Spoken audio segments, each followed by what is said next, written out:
Hi, welcome back to Crenshaw as we finish the book, starting with chapter 50. When I awoke, Robin, Aretha, and Crenshaw were spread out on my mattress. Robin and Aretha were both drooling a little. Sitting on the floor across from us were my mom and dad. They had on their bathrobes. My dad had my crumpled note flattened out in his lap. Good morning, my mom whispered. I didn't answer. I didn't even look at her. Fact, my dad said softly. Parents make mistakes. A lot, my mom added. Fact, my dad. Parents try not to burden their kids with grown-up problems, but sometimes that's hard to do. Robin stirred, but she didn't wake. Well, it's hard being a kid too, I said. I was glad I sounded so angry. It's hard not to know what's happening. I know, said my dad. I don't want to go back to that time, I said, my voice getting louder with each word. I hated you for putting us through it. It wasn't fair.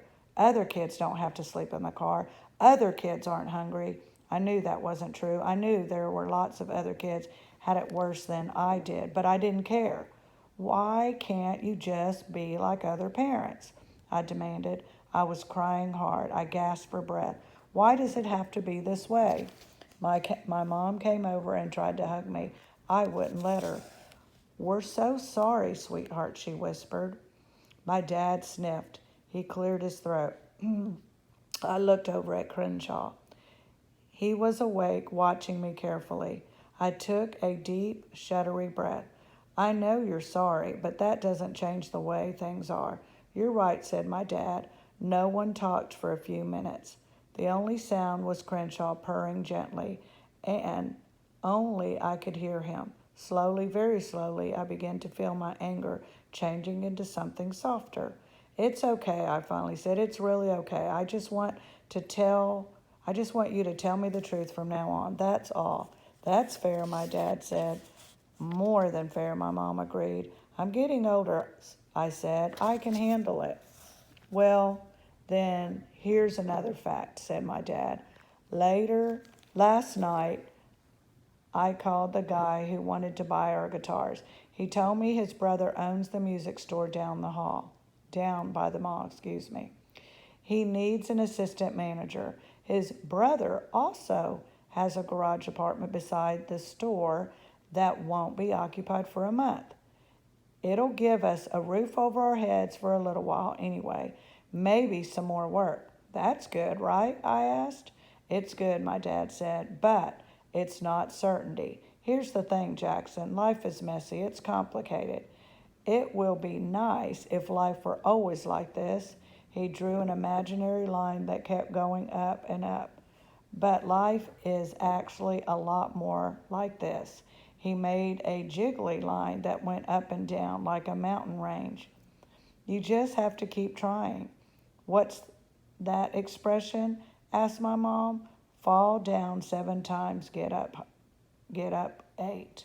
More fortune cookie wisdom, said my dad, but it's true. My mom patted my back. Starting today, we'll be honest with you as we can. Is that what you want? I looked over at Crenshaw. He nodded. Yes, I said. That's what I want. All right then, said my dad. It's a deal. Facts, said my mom. I'd really like some breakfast. Let's go see what we can do about that. Chapter 51. The music store looked pretty run down. We waited in the car while my parents went to talk to the owner. It took a long time. Robin and I played cereal ball with her T-ball cap and some sugarless bubble gum. You remember those pretty jelly beans? Those purple jelly beans, Robin asked. The magic ones, Robin nodded. They were maybe not so magic. I sat up straight. What do you mean? They were from Kylie's birthday party. Robin pulled on her ponytail. I just wanted you to think they were magic, but there's no such thing. Of course. I don't know, I said. Could be magic happen sometimes? Really? Robin asked. Really, I said. When my parents came out of the store, They were smiling. They shook a man's hand and they gave him, my dad, a set of keys. Got the job, my dad said. It's part-time, but with everything else it should help. And we can stay in that apartment for a month anyway. Hopefully, by then we'll have come up with another plan. We really want to keep you and Robin at the same school. We're going to do our best, but there are no guarantees. I know, I said, and even though it doesn't solve our problems, I felt a little better. The garage apartment was tiny with only one bedroom. There was no TV and the carpeting was a weary beige. Still, it had a roof and a door and a family who needed it. The last chapter, chapter 52. The article I read about imaginary friends said they often appear during times of stress. It said that as kids mature, they tend to outgrow their pretend world. But Crenshaw told me something else. He said imaginary friends never leave. He said they were just on call, just waiting in case they were needed. I said that sounded like a lot of waiting around. And he said he didn't mind, it was his job. The first night in our new apartment, I slept on a chair in the living room. I woke up in the middle of the night and everyone else was sleeping soundly. As I headed to the bathroom to get a drink, I was surprised when I heard the water running.